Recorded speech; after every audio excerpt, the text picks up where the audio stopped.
Positive vibe श्रृंखला आज वैसे देखा जाए तो 70वां दिन है और 70वीं कड़ी आज होनी चाहिए थी,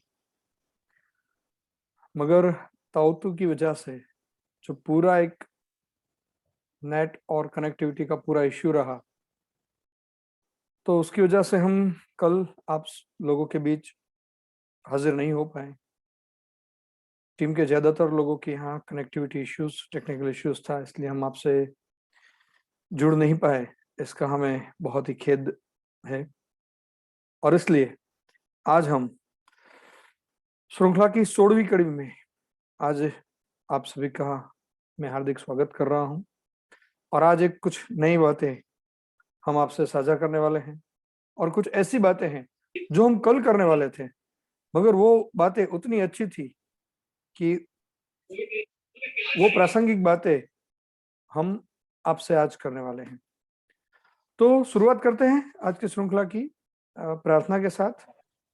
और हर बार की तरह प्रार्थना लेकर दारा बहन हमारे बीच उपस्थित हैं, तो वो कौन सी प्रार्थना करेंगे ये भी बताएंगे और फिर प्रार्थना में सुनाएंगे भी और उसका भावार्थ भी समझाएंगे।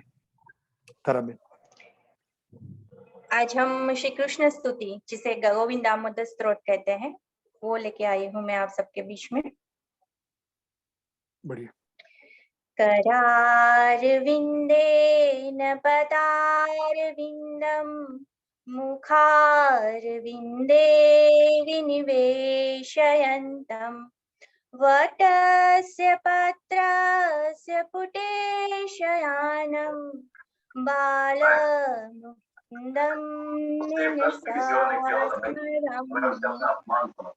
कृष्ण गोविंद हरे मुरारे, हे नाथ नारायण वासुदेव, जिह्वे पिबत्स्वामृतमेति देव, गोविंद दामोदर माधवेति।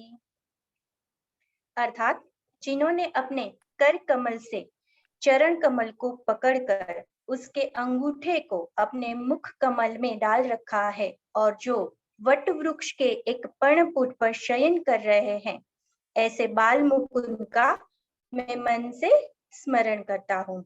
हे जिह्वे, तो श्री कृष्ण गोविंद हरे मुरारे, हे नाथ नारायण वासुदेव तथा गोविंद दामोदर माधव इस नामामृत का ही निरंतर प्रेम पूर्वक पान करती रहे। जय श्री कृष्ण। भगवान कृष्ण के दोनों एक्सट्रीम जहां पर बताए गए हैं, ऐसी यह स्तुति है जिसमें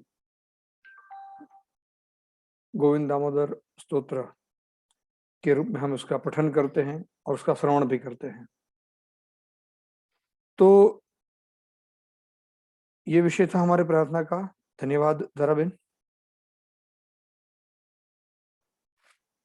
आगे चलेंगे हम। उससे पहले कि आज बुधवार भी है, कल गंगा उत्पत्ति भी थी, तो जिसको हम माँ कह रहे हैं, हमारे भारतवर्ष में हम जो 3 माताओं का हमेशा वंदन करते रहते हैं, जिसमें एक हमारे भारत माँ, जिस भूखंड पर हम हैं वो हमारी भारत माँ, दूसरे इस भूखंड पर विचरण करने वाली और हमें माता तुल्य हमारे साथ आशीर्वाद देने वाली गौ माता, जिसको हम दूसरी माता मान रहे हैं, और उसी तरह से तीसरी माँ जो नदी के रूप में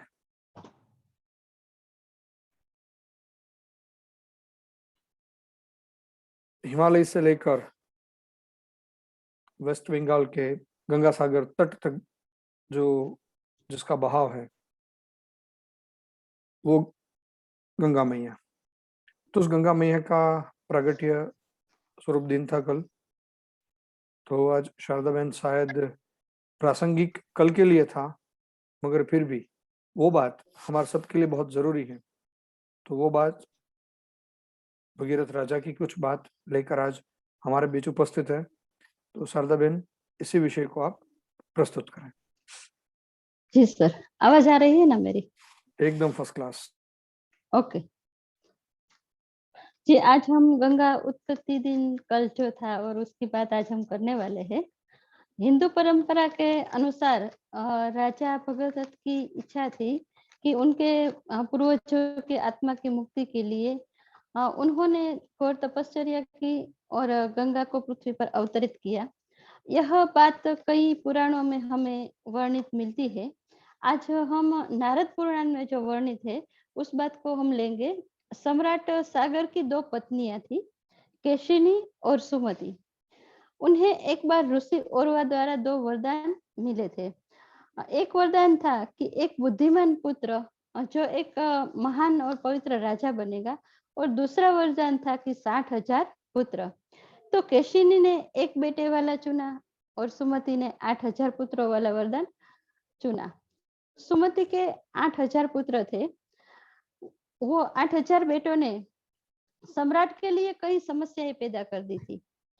यहाँ तक कि इंद्र, देवताओं, संतों और इंसानों को भी बेटों द्वारा उर्जित परेशानियों से तंग आ चुके थे। इंद्र ने इसका समाधान खोजने के लिए ऋषि कपिल से संपर्क किया। तो ऋषि कपिल ने इस समस्या का हल निकालने के लिए राजा को अश्वमेध यज्ञ करने के लिए कहा। अश्वमेध यज्ञ में होता यह है कि एक घोड़े को छोड़ दिया जाता है और विभिन्न राज्यों में वह घूमता है। तो 8,000 पुत्रों को उस घोड़े के पीछे लगा दिया, और एक दिन इंद्र ने ऐसा किया कि उस घोड़े को जहां कपिल ऋषि ध्यान कर रहे थे उस जगह छुपा दिया। अनियंत्रित पुत्रों ने कपिल के पास घोड़े को देखा तो उन्होंने सोचा कि इस संत ने हमारा घोड़ा चोरी कर लिया है, और उन्होंने उसे मारना शुरू किया। कपिल ऋषि तो ध्यान में थे, तो उसका ध्यान भंग हुआ और गुस्से से उसने आंखें खोली और उन 60,000 पुत्र यूं ही भस्म हो गए, यानी कि राख में तब्दील हो गए। उस स्थान माना जाता है गंगा सागर मेला, जो आज भी वहां पे आयोजित किया जाता है।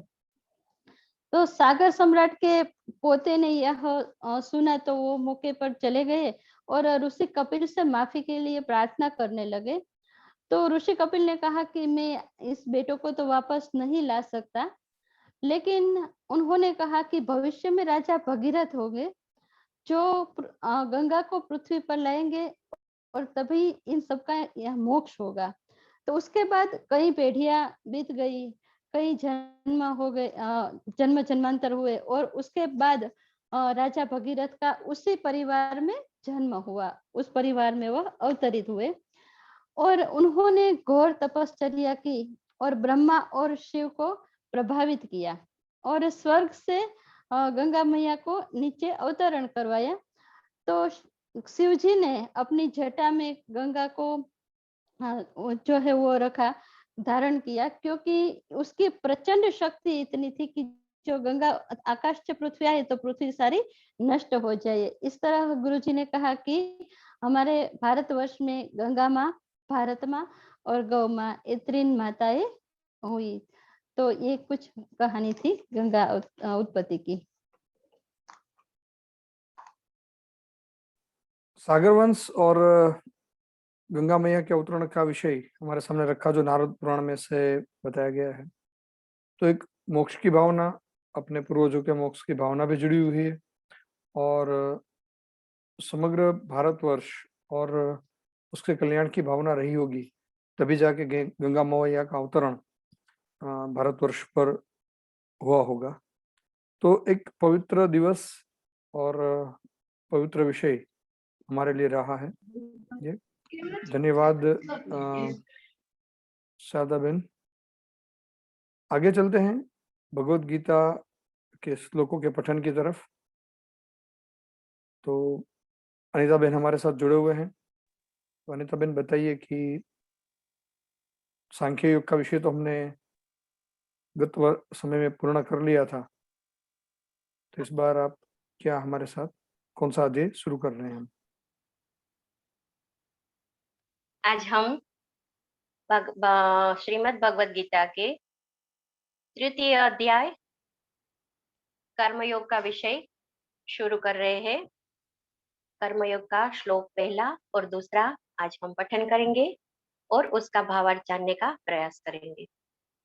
हरिओम सर, बताइए।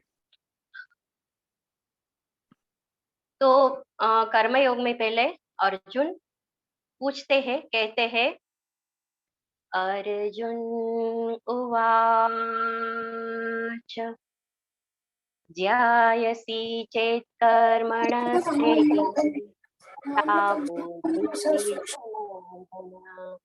तत्किं कर्मणि घोरे मां नियोजयसि केशव। अर्थात अर्जुन कहते हैं, हे जनार्दन, यदि आप कर्म की अपेक्षा ज्ञान को श्रेष्ठ मानते हैं, तो फिर हे केशव, मुझे इस भयानक कर्म में क्यों लगाते हो?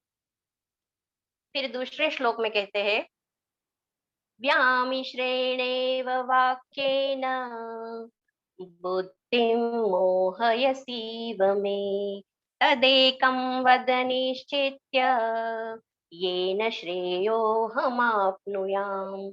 अर्थात आप द्विभाषी यानी कि मिले हुए से वचनों से मेरी बुद्धि को मानो मोहित कर रहे हो, इसलिए उस एक बात को निश्चित करके कहिए कि जिससे मैं कल्याण को प्राप्त हूं, यानी कि मेरा कल्याण हो।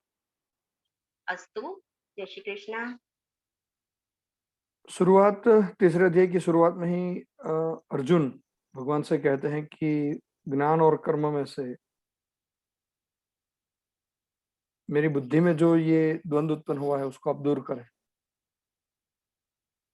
ये द्वंद्व हम सब के बीच में भी रहता है, ये करे या ना करें, कर्म करना चाहिए नहीं करना चाहिए, ज्ञान ज्यादा अच्छा या कर्म ज्यादा अच्छा, ऐसे बहुत सारे प्रश्न हमारे साथ रोजमर्रा की जिंदगी में भी जुड़े हुए रहते हैं।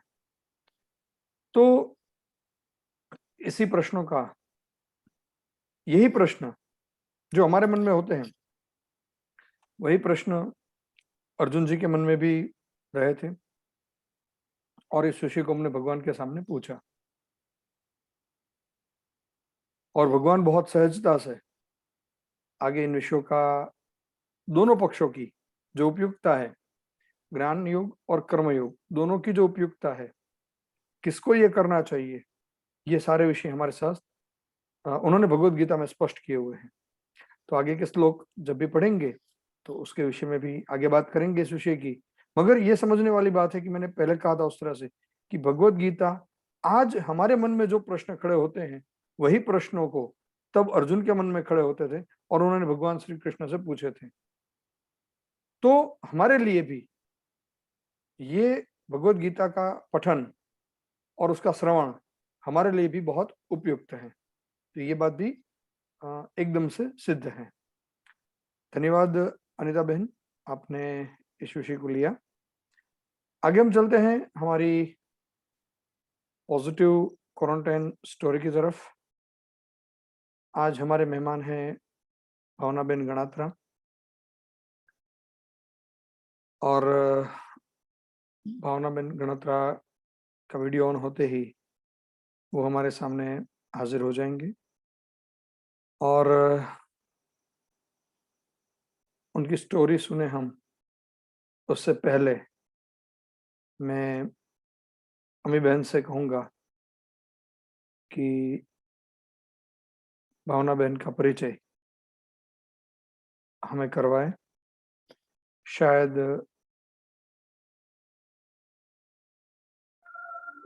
परिचय पहले हो जाए अम्मी बहन।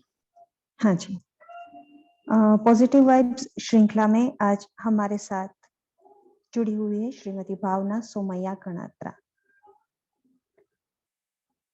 भावना सोमैया गणात्रा जी एक ऐसी हकारात्मक व्यक्तित्व है कि जिसकी स्टोरी सुन के, जिनकी बातें सुन के हम सभी भी तरोताजा हो जाएंगे। भावना जी राजकोट की श्री कड़वीबाई वीराणी कन्या विद्यालय में शिक्षिका रह चुकी है। बच्चों के साथ साथ वो अपने आप को भी शिक्षित करती रहती है। फूड और न्यूट्रिशन टीचर के साथ साथ आध्यात्मिकता से भी वह अपने आप को सेहतमंद बना रही है। आर्ट ऑफ लिविंग के साथ जुड़ी हुई है और उन्होंने 9 से ज्यादा बुक्स का ट्रांसलेशन किया है। इनमें से नारद भक्ति सूत्र अवेलेबल है और बाकी की सारी किताबें अभी अंडर प्रोसेस है। नारद भक्ति सूत्र का गुजराती ट्रांसलेशन काबिल-ए-दाद है। इसके अलावा वे प्राणिक हीलिंग भी करती है। तो आइए मिलते हैं भावना जी से और सुनते हैं एक और सकारात्मक सोच की बात। भावना जी। नमस्कार। थाम के रख उम्मीद का दामन तो हर वक्त तेरा है, जहां मन से हार नहीं वही नया सवेरा है। आज आपसे पॉजिटिव थिंकिंग के बारे में कुछ कहना चाहती हूँ। अमी जी ने बताया, मैं एक शिक्षक हूँ। कोविड-19 की स्थिति में टीचर्स को कई सारी ड्यूटी दी गई थी। इन वॉरियर्स में मैं भी शामिल थी। मुझे भी कोरोना हुआ था। पहली बार जब रिपोर्ट पॉजिटिव आया तो 1 घंटे के लिए मेरा माइंड सुन्न हो गया। मेरे साथ ही ऐसा क्यों? मैंने कहाँ गलती की? मेरा बेटा जो हार्ट सर्जरी किया हुआ है उसका क्या होगा? मेरे घर का क्या होगा? कहीं मैं मर गई तो? ऐसे नेगेटिव थॉट्स कहीं आए और गए।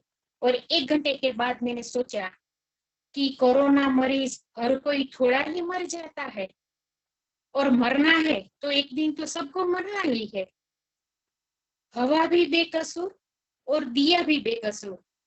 एक को चलना है जरूर, दूसरी को जलना है जरूर। भगवान ने खुद को वक्त देने के लिए 2 हफ्ते का आइसोलेशन दिया है, तो इसका सदुपयोग किया जाए। सबसे पहले हॉस्पिटल गई।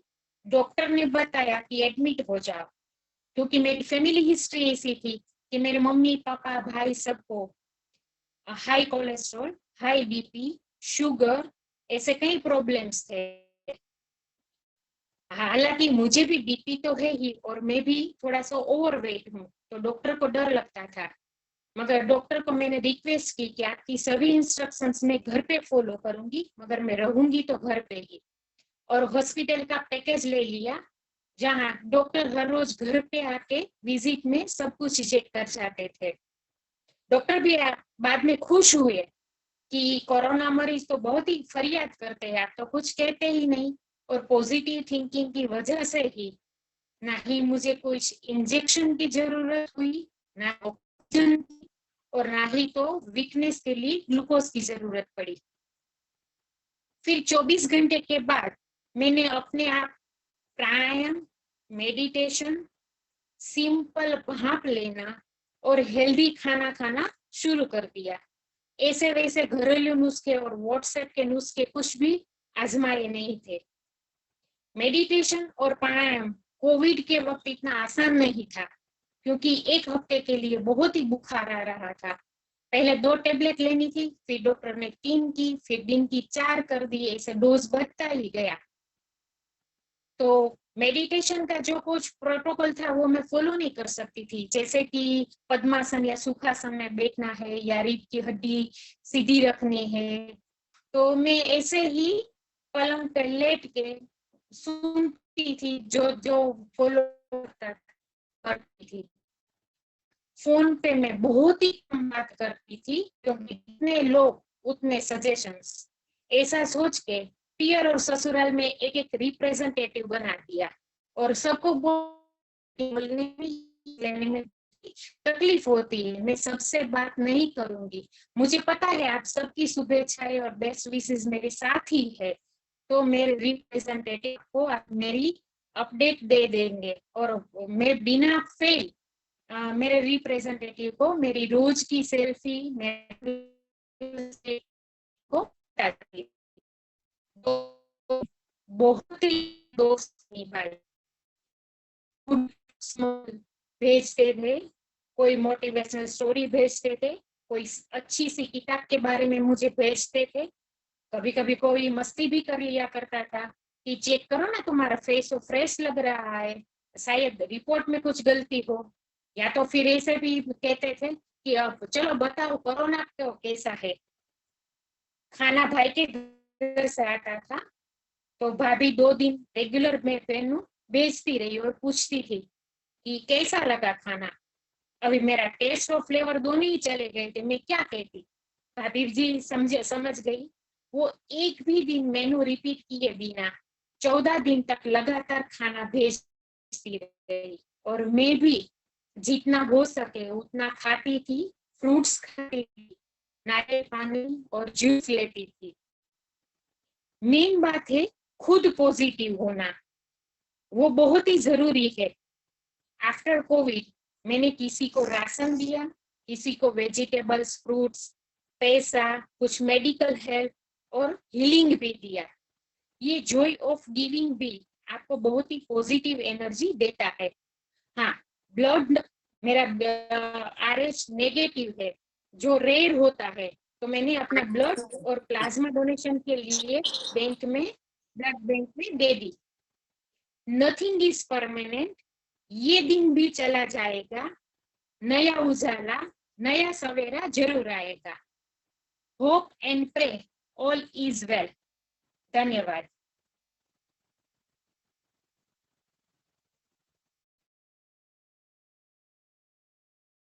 थैंक यू भावना बेन, आपने बहुत बड़ी बात कही। ना हवा का कसूर, ना दिए का कसूर। एक चलेगा नहीं तो उसका अस्तित्व नहीं रहेगा, और एक जलेगा नहीं तो उसका अस्तित्व नहीं रहेगा। और ये भी है कि दोनों साथ भी नहीं रह सकते फिर भी। और दूसरी बात आपने जो बहुत अच्छी बताई वो थी दो लोगों से ही बात करना। एक फैमिली में एक व्यक्ति बात करेगा और दूसरी फैमिली में दूसरा बात करेगा।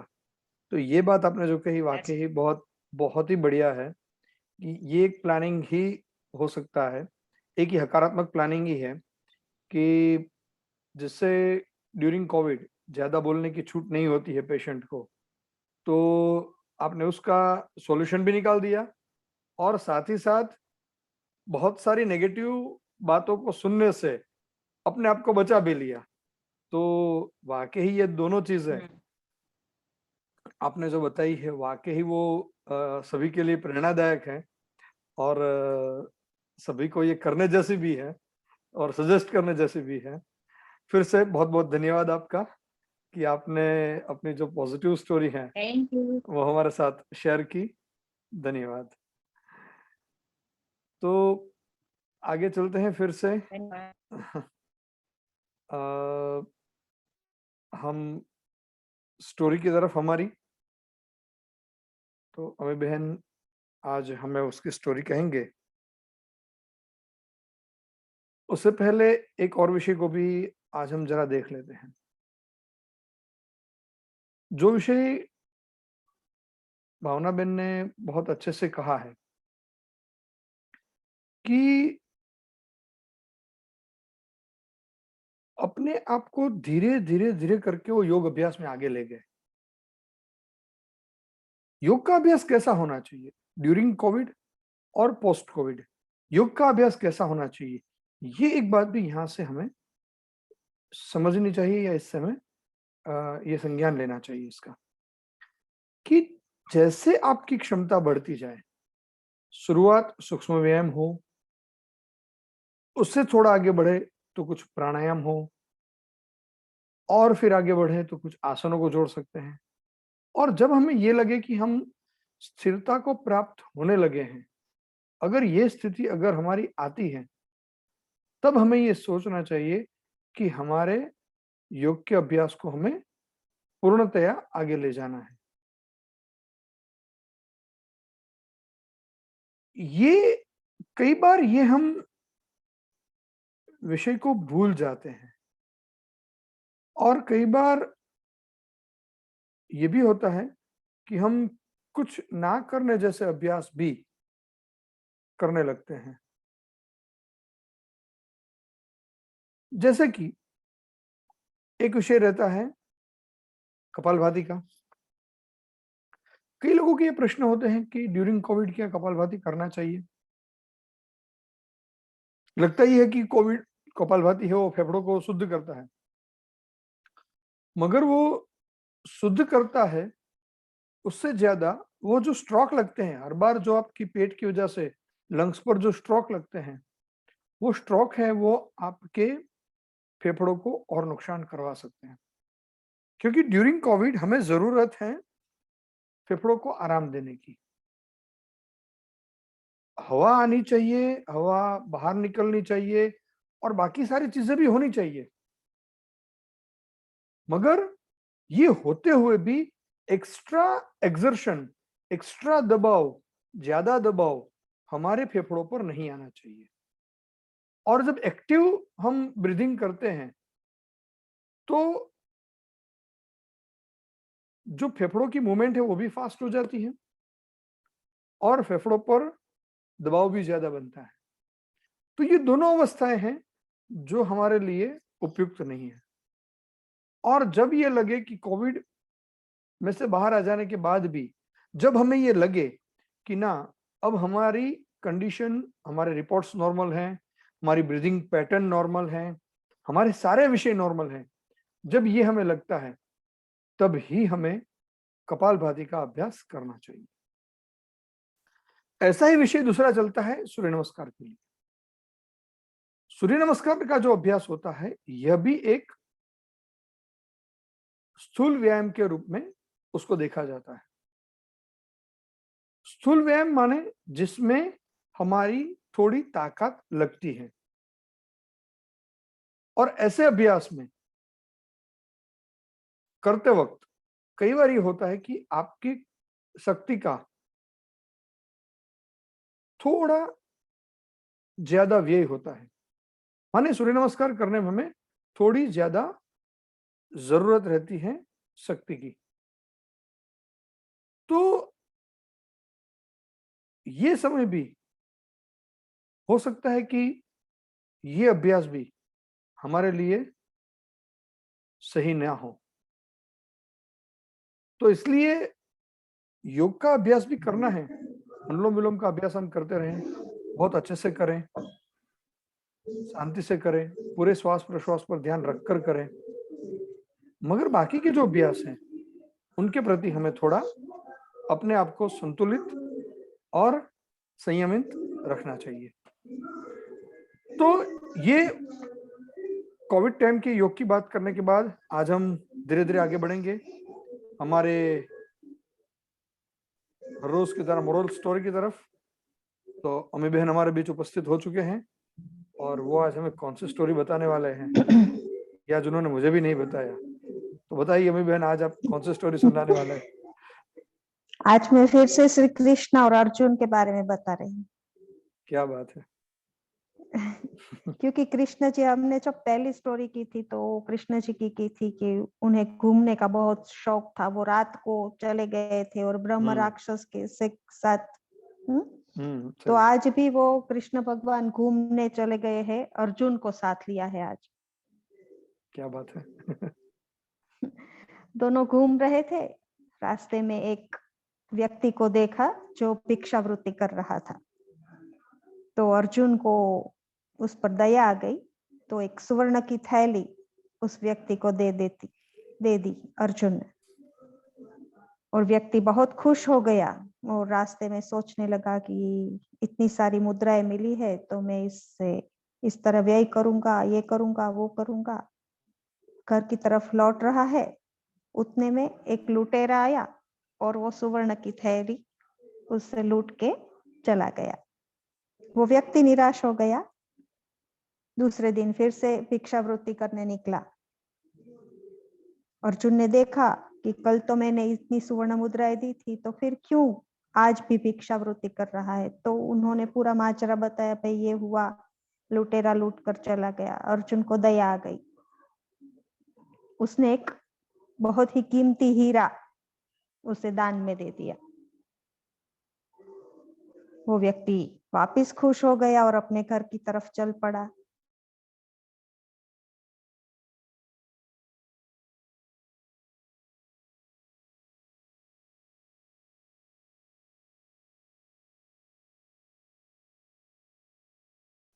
अमय बहन ऐसा सुनाए। सोचकर उसने वो पुराने घड़े में कर में जो नॉन यूज पड़ा। आ रही है मेरी आवाज? हाँ आ रही है। वो हीरा दान में दे दिया और वहां से फिर से शुरू करिए। ओके, तो हीरा जो मिला तो वो बहुत खुश हो गया कि चलो अब हीरा मिला है तो मेरा जो है कष्ट सब मिट जाएंगे, इस हीरे को बेच के बहुत सारे पैसे मिलेंगे, मैं ये करूंगा वो करूंगा। सोचता हुआ घर आया और घर पर जाकर एक पुराने से घड़े में उन्होंने छुपा दिया कि चलो जब तक मैं बेचता नहीं हूँ तो कोई चोरी ना कर जाए, तो मैं इसे पुराने घड़े में, ये नॉन यूज है तो उस पे रख देता। ऐसा कर कर वो सो गया। सुबह में उसकी पत्नी उठी तो पानी भरने के लिए जाना था, तो जो घड़ा लेकर जा रही थी वो घड़ा फूट गया।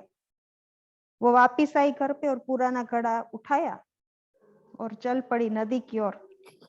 जैसे ही नदी में वो घड़ा डूबेती है, वो हीरा पानी में चला जाता है। क्या करे वो व्यक्ति, तो फिर से दुखी हो गया। फिर से सोचा कि चलो भिक्षावृत्ति के सिवा कोई चारा नहीं है। तीसरे दिन फिर से निकलता है भिक्षावृत्ति करते। भगवान श्री कृष्ण और अर्जुन देखते हैं। अर्जुन को बड़ा आश्चर्य होता है कि भाई इतना महंगा हीरा दिया फिर भी ये क्यों भिक्षावृत्ति कर रहा है। तो वो पूछता है तो वो बता देता है कि भाई ये मेरा दुर्भाग्य है, ये चला गया ऐसे। तो अर्जुन कहता है अब इसको कुछ देने का कोई फायदा नहीं है, तो वो कुछ नहीं देता। तब भगवान श्री कृष्ण ने अपनी लीला की शुरुआत कर। उन्होंने 2 पैसे निकालकर उस व्यक्ति को दिए। अर्जुन सोच में पड़ गया कि भगवान एक सुवर्ण की मुद्राएं दी, हीरा दिया, उससे उसका दुर्भाग्य नहीं कटा, तो अब 2 पैसे से ये क्या करेगा बेचारा। भगवान ने कुछ नहीं कहा, वो सिर्फ मुस्कुराए। उसकी तो आदत है ना मंद मंद स्मित करने की, रहस्यमयी वो स्मित। तो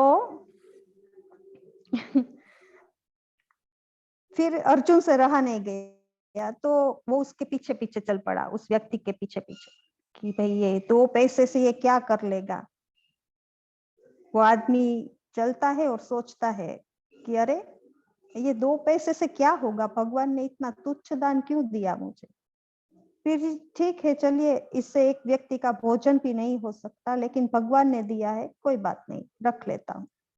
थोड़े आगे चलता है तो एक मछुआरा दिखता है, उसकी जाल में मछलियां फंसी हुई होती है। तो वो सोचता है कि इससे मेरा खाना तो होगा नहीं, तो चलो इस एक मछली को तो मैं छुड़ा दूं, उसका तो जीव बचाऊं मैं। तो मछुआरे से वो मछली खरीद लेता है और अपने कमंडल में डाल देता है और फिर सोचता है कि चलो इसे पानी में बहा दूं। जैसे ही नदी में पहुंचता है, मछली को छोड़ता है तो मछली के मुख से कुछ गिरता है। वो देखता है तो वो हीरा था जो नदी में गिर गया था, और वो खुशी के मारे चिल्ला उठता है, मिल गया मिल गया मिल गया मिल गया। तभी संजोगवश वो लुटेरा वहां से पसार हो रहा था। उसने सुना कि ये आदमी चिल्ला रहा है मिल गया, ये सच में मुझे पहचान गया है और राजा के पास ले जाएगा और मुझे शिक्षा होगी। तो वो लुटेरा उस व्यक्ति के पैर में पड़ जाता है और कहता है कि भाई साहब क्षमा हो गई, मुझे माफ कर दो, ये लो अपनी सुवर्ण की थैली, मुझे जाने दो, मुझे छोड़ दो। तो अब अर्जुन अभी भी अचंभे में कि ऐसा क्यों हो गया भगवान, ये तो मैंने दी थी तो उसके काम में नहीं, तो ऐसा कैसे वापस सब मिल गया। तो भगवान कहते हैं कि जब तक उसे सुवर्ण की थैली और हीरा मिला था तो वो अपने ही सुख के बारे में सोच रहा था, लेकिन जब उसने दूसरे के बारे में सोचना शुरू किया तो स्वयं भगवान उसके साथ आ गए और साथ साथ में उसका सौभाग्य भी उसके साथ आ गया। तो जैसे भावना जी ने बताया ना कि वो दूसरों की मदद करती है, खाना पहुंचाती है, प्राणी हीलिंग करती है, कुछ गरीब लोगों को या जरूरतमंदों को पैसे की मदद करती है, तो वो स्वयं भगवान का ही काम हो जाता है। तो बस आज की स्टोरी में इतना ही था कि अपने बारे में नहीं, दूसरों के बारे में हमें सोचना चाहिए। धन्यवाद।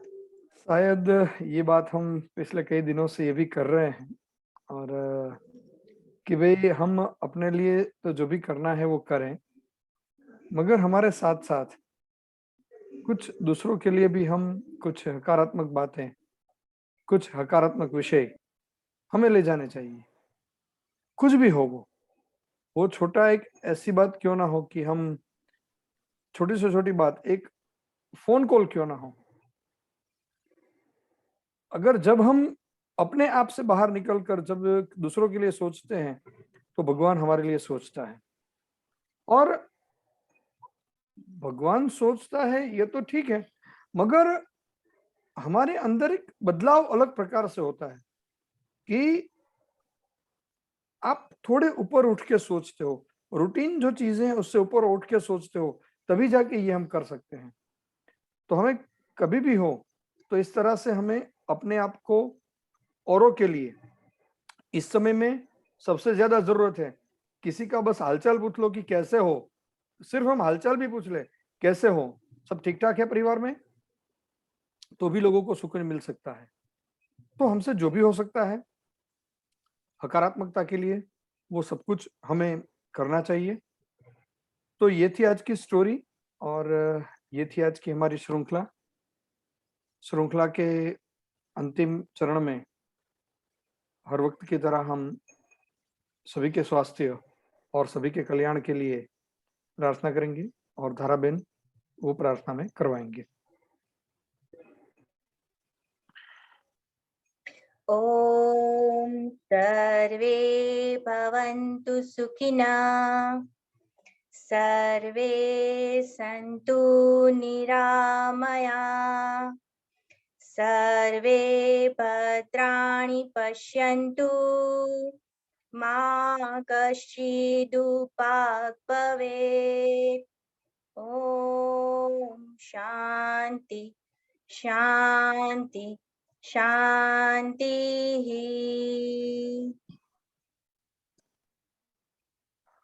कल रात 9:30 बजे फिर से हम हाजिर होंगे